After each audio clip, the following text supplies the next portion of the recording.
So, upper limb, both the hands, she couldn't, the distal muscle weakness, she couldn't mix the food or a button or unbutton the cloths or cannot lift the hand above the head. Lower limb, both the lower limbs was affected, okay. She couldn't get up from the squatting position, which indicates a proximal muscle weakness. She couldn't hold the chappals, which indicates a distal muscle weakness. Subscribe and press the bell icon so you never miss an update from PrepLadder. Now, let us come to the detailed discussion of Guillain Barre syndrome. Guillain Barre syndrome is frequently fulminant disease of autoimmune etiology. Autoimmune etiology is a demyelinating polyradiculoneuropathy. Multiple anterior roots will be involved with the demyelination, and it is an autoimmune etiology, frequently fulminant. The incidence is around 1 to 4 per 1 lakh patients. It occurs throughout the year. There is no season like that. In one season Guillain Barre will come, other season it does not come, nothing like that. It occurs throughout the year. Affect all the age group according to Adams, but Harrison says adults are slightly more compared to children and females are slightly more the males are slightly more compared to females in Harrison, but Adams gives all the age group, all the sex, throughout the world, everybody can get affected by Guillain Barre syndrome. What is the clinical feature of Guillain Barre syndrome? It is areflexic ascending paralysis. Ascending means not the distal is first and then proximal muscle. Do not confuse by that. Ascending means lower limb first, then upper limb next. That is the ascending meaning. Same classic inner. She had a lower limb weakness first and then she developed the weakness of the upper limb. So, it is a areflexic ascending motor weakness. The motor weakness will be both proximal and distal, though it is a radiculoneuropathy. This is one radiculoneuropathy where usually in a peripheral neuropathy distal weakness will be predominant, but Guillain Barre is one radiculoneuropathy where proximal will be equal to distal involvement or sometimes more. Sensory symptoms, subjective symptoms they may complain, the neck pain, shoulder pain, back pain. Or dysesthetic pain they may have if sensory nerve is involved, which is rare. And on examination, pain and temperature won't be affected, but in some of the patients, fine touch, vibration, joint position sensation can be affected in some of the patients. Facial nerve will be involved in 50% of the cases. The lower cranial involvement can be there, the bulbar involvement, where you may mistake that for a vertebrobasilar ischemia, some patients. Even if it is a mild, they will have autonomic symptoms, but our patient did not have the autonomic symptoms, especially in a fluctuation of a BP or arrhythmias they may develop autonomic dysfunction even if it is a mild case. Deep tendon reflexes will be absent within the first week only. Bladder involvement, it will not be there. If in a severe case, if it is there, it will be only transient. A persistent bladder symptom which is coming early and a definite sensory levels, your anatomical localization is spinal cord. You have to think of transmyelitis. 30% of the patients requires mechanical ventilation. Those who require mechanical ventilations are those who come with a quadriparesis, rapid progression of the disease, involvement of the bulbar cranial nerves. They require mechanical ventilation probably in 30% of the cases. One more thing students, whenever they have the paralysis or a weakness like this, at that time they won't have fever. If fever is there at the time of motor weakness, your diagnosis is question mark of Guillain Barre. It should not be Guillain Barre. But they may have a fever, upper respiratory infection 1 to 3 weeks prior to the episode. There are different variants of Guillain Barre syndrome. 90% of the times it is acute inflammatory demyelinating polyneuropathy, AIDP. That is only myelination, demyelination, AIDP.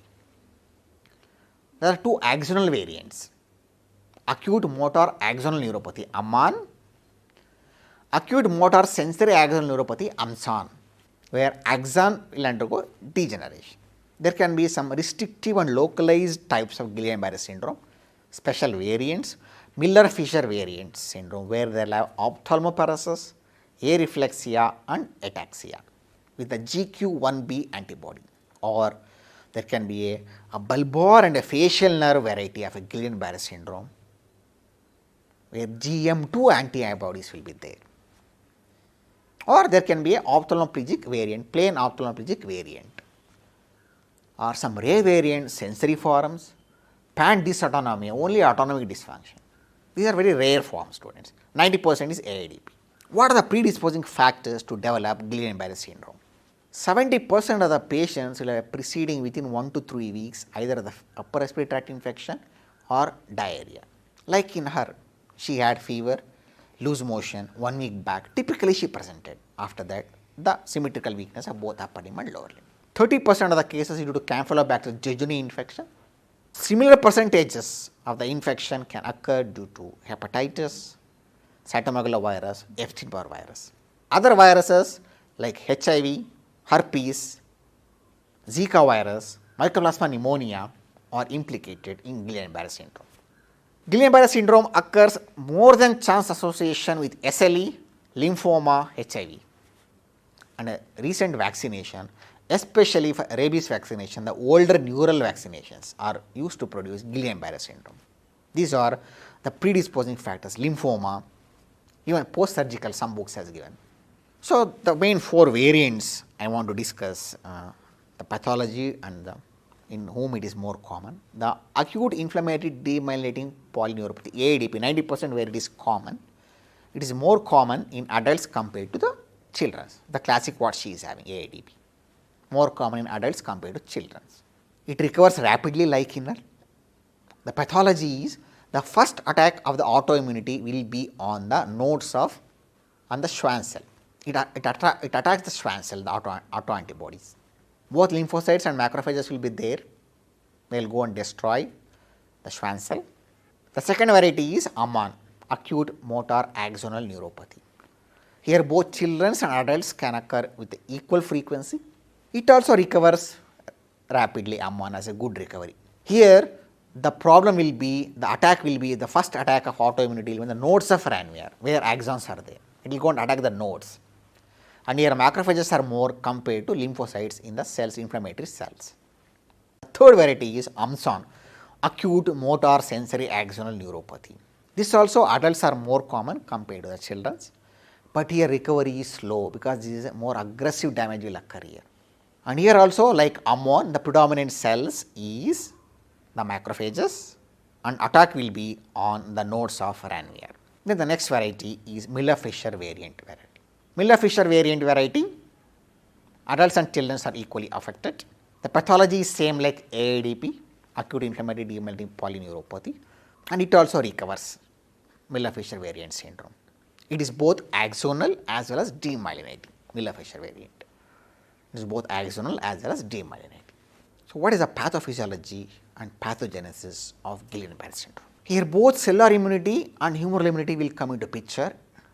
It is a molecular mimicry. That means, what are the infections she had or any patient of AADP will have against the virus or bacteria, those antibodies will go and react on these nerves and damage the nerves because of the mimicry of the antigen, antigenic mimicry. The antigen which is targeted is glycoconjugates, that is gangliosides. Gangliosides are glycosphingolipids with the sialic acid expressed on the plasma membrane of the neural cells. So, it will go and damage. The GQ1B is seen in Miller-Fisher variant, GM1 is seen in AADP, and AMAN and AMSON, some variety of AMAN and AMSON, GM12 is seen, especially after Campylobacter jejuni infection.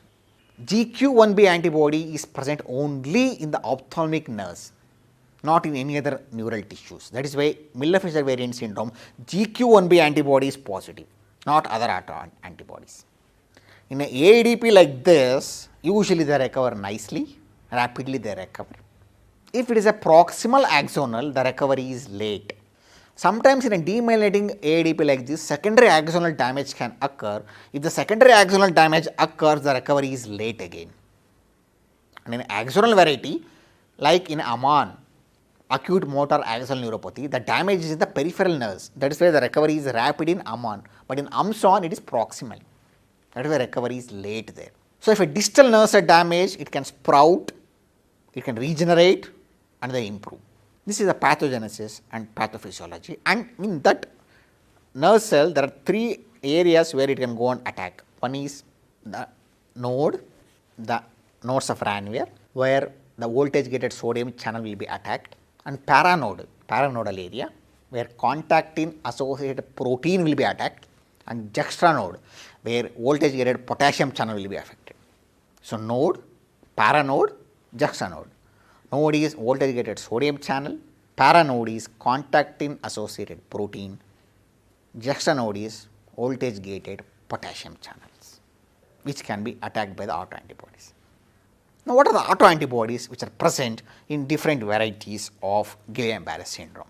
In a Guillain Barre syndrome classic AADP, 50% of the patients can have anti-GM1 autoantibody, which is IgG. If facial nerve diplegia is there, it may not be associated with any autoantibody. In Amman and Amson, acute motor axonal neuropathy, acute motor sensory axonal neuropathy, they will have anti-GD1A along with GM1 antibody. If it is a Miller-Fisher variant, they will have GT1A and GQ1B. GQ1B is very specific. There are different varieties, ophthalmoplegia without ataxia, ataxia without ophthalmoplegia. In both also GT1A and GQ1B will be there, antibodies, autoantibodies. Same Beckerstaff variety of Guillain Barre, there also GT1A, GQ1B will be there. Then pharyngo cervico brachial variety, where they will have GT1 antibody more compared to GQ1 and compared to GD1. These three antibodies will be there in pharyngo cervico brachial variety. Some of the autoantibodies, these are all IgG types. In CIDP, less than 10% of the patients will have autoantibodies against the contactin and neurophysin 155, which is of IgG4 type. In 25% is associated with monoclonal gammopathy of unknown significance, where they will have IgG and IgA couple autoantibodies. These are some of the autoantibodies in Guillain Barre syndrome. Now, how do you investigate a patient with Guillain Barre syndrome? So, two tests, one is CSF analysis, another is nerve conduction study. CSF analysis, the initial first 2 days may be normal. Only at the end of first week you develop albuminocytological dissociation, which is a classic feature of Guillain Barre syndrome. The cells range between 100 to 1000 cells per deciliter, proteins.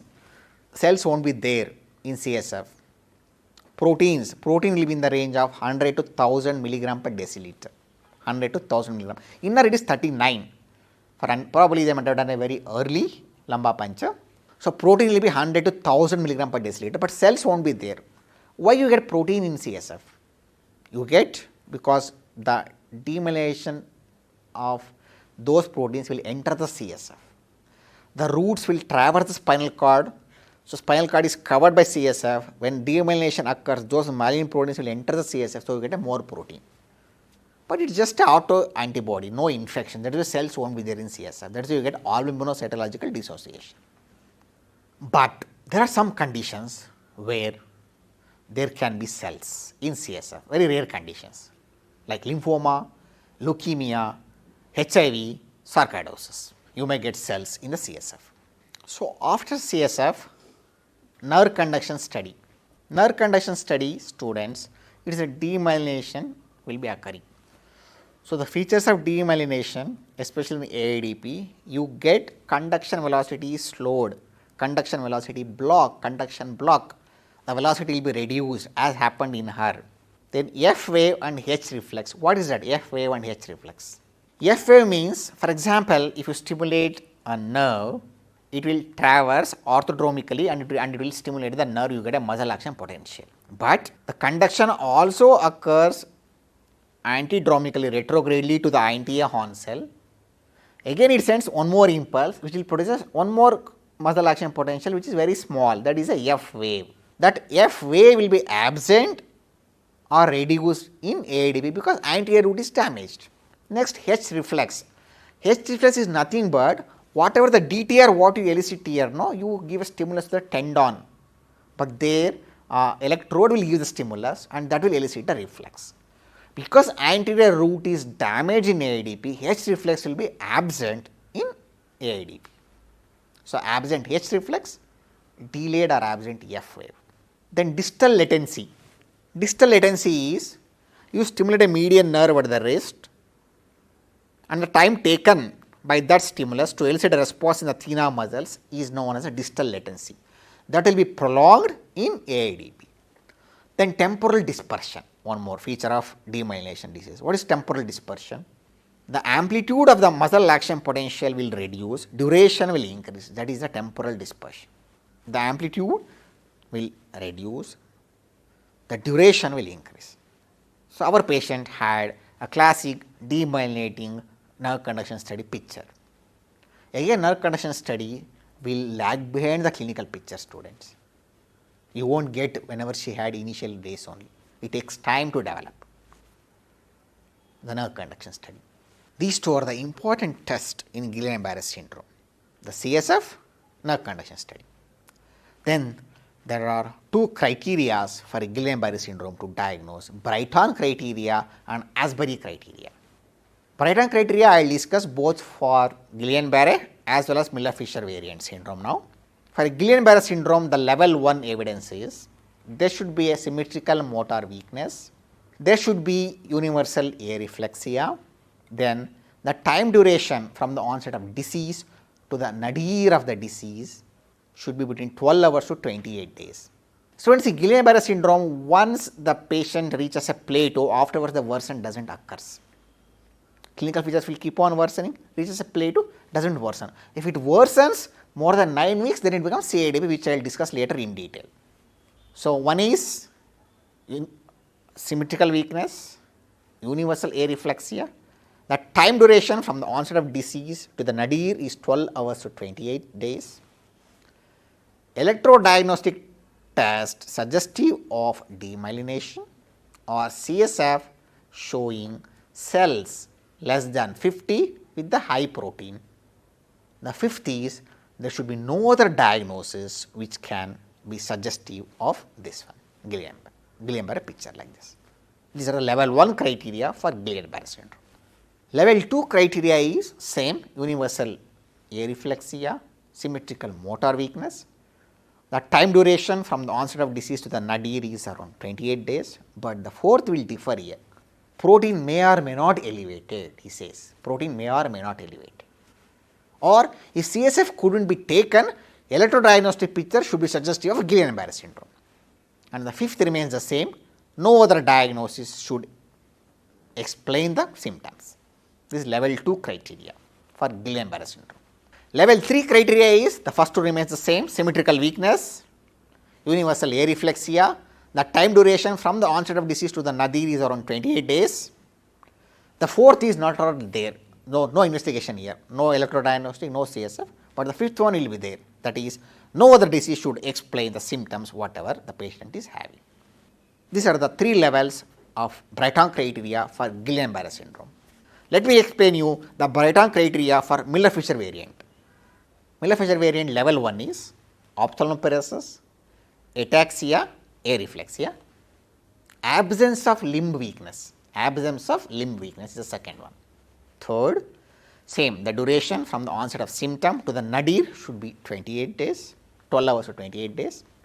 Fourth is electrodiagnostic test should be normal or sensory involvement may be there, and CSF should be same, the protein should be elevated, cell should be less than 50, and the other two, conscious level should be normal and no evidence of corticospinal tract involvement.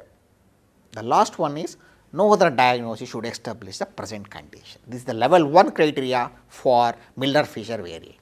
The level 2, same, areflexia, ophthalmoplegia, ataxia, absence of the limb weakness. The third remains the same, the onset of symptom to the nadir should be around 12 hours to 28 days. The fourth is same like that, protein may or may not elevated, cells will be less than 50,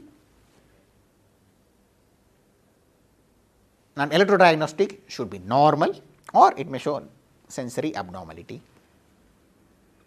And the last two are no altered level of consciousness, corticospinal tract is not involved, and no other diagnosis should explain the cause of the Miller-Fisher variant symptoms. That is level 2 evidence.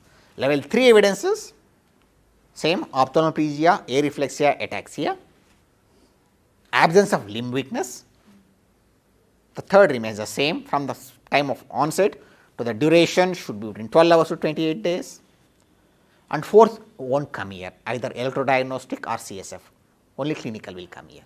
So, the next two will come, that is no altered level of consciousness, no corticospinal tract involvement, and the last one is no other diagnosis should explain the symptoms whatever the patient is having. This is the Brighton criteria level 3 for Miller-Fisher variant syndrome students. What is Asbury criteria for Guillain Barre syndrome? Involvement of 2 or more limb weakness, areflexia, duration of the symptoms less than 4 weeks. No other diagnosis should explain like porphyria, toxins, lead toxicity, vasculitis should not explain the cause. These 4 are required and there are some supportive. Supportive is symmetrical motor weakness, mild sensory impairment, only mild, it should not be a major. Absence of fever, as I am telling again and again, mild sensory involvement, absence of fever. Then CSF correlating with the AADP like albuminal cytological dissociation, electrodiagnostic feature correlating with the AADP, and facial involvement is another supportive criteria. These are the supportive criteria, required and supportive criteria for Asbury criteria for Guillain Barre syndrome. What are the differential diagnosis students? As I discussed in this case, same transient myelitis, one of the closed DD, diphtheria, porphyria, poliomyelitis, OP poisons, neuromuscular junction disorder like myasthenia, periodic paralysis, thallium poison, arsenic poison, OP poison. These are some of the DDs for Guillain Barre syndrome. Coming to the treatment. Treatment, each day counts, each hour counts. Clinically, if you are sure, don't delay for nerve conduction study or CSF analysis. Start the treatment. If the patient is having a mild symptoms or if the weakness has plateaued after 2 weeks, your therapy not going to do anything, not useful. Both IV immunoglobulins as well as plasmapheresis both are equally effective. Both together is not required, either of one is enough. Especially Ammon variety and Miller-Fisher variant variety, IV immunoglobulins is better given. IV immunoglobulins 2 grams per kg body weight for 5 days. Plasmapheresis 40 to 50 ml in each setting, 5 to 6 plasmapheresis settings in a 10-day period you can give. Then whenever the patient, 30% of the patients as I told require mechanical ventilation.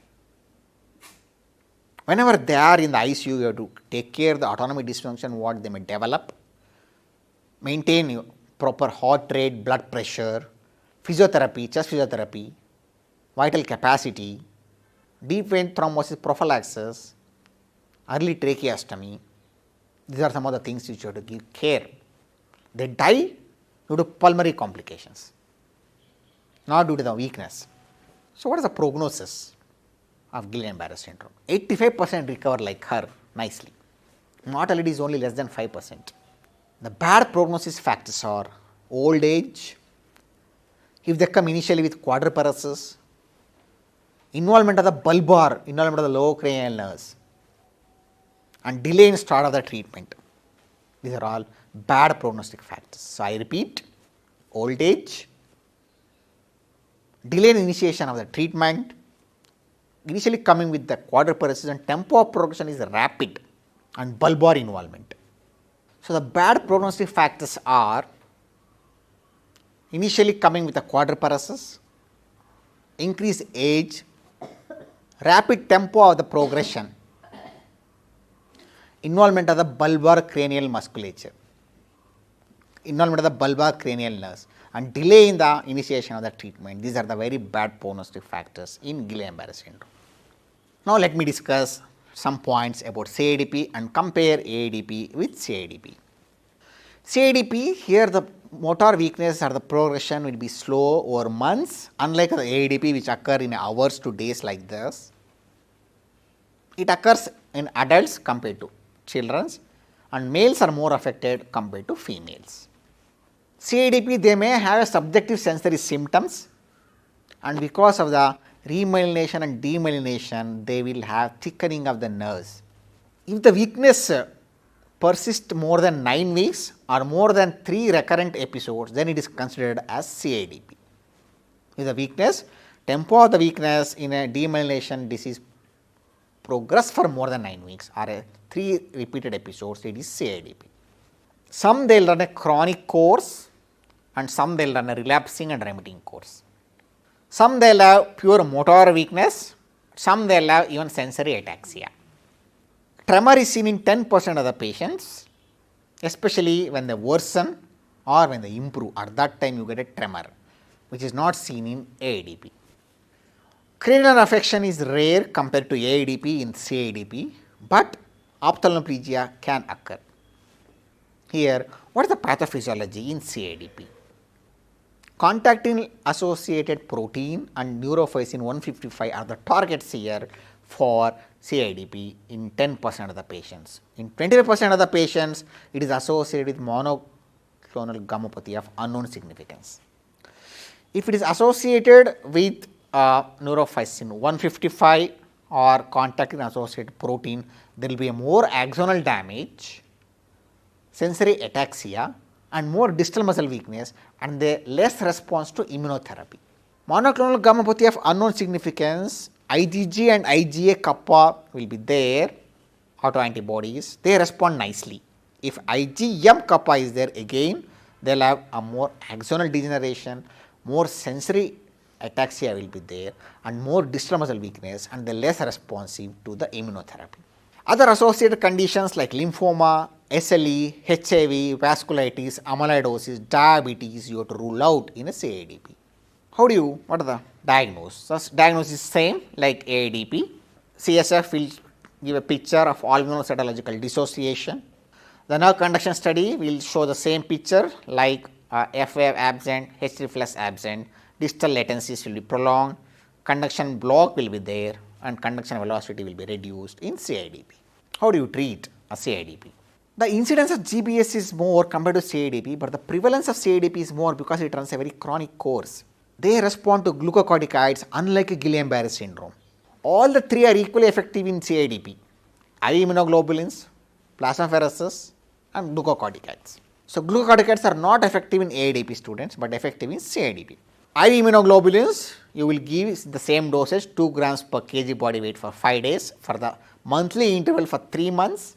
Then once improvement occurs, then later you will increase the duration or reduce the dose like 1 gram per kg body weight.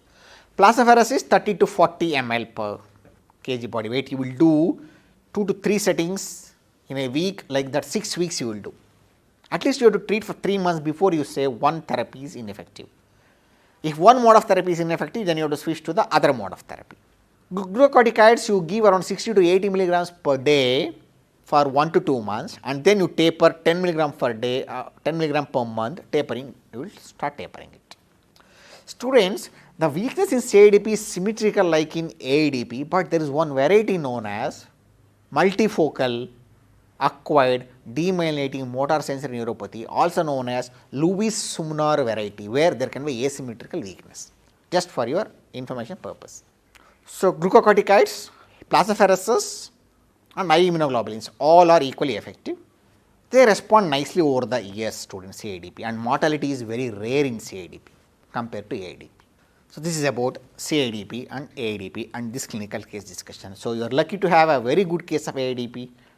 These acute cases are very difficult when we prepare the module, but we got the case and you are very lucky to have this case.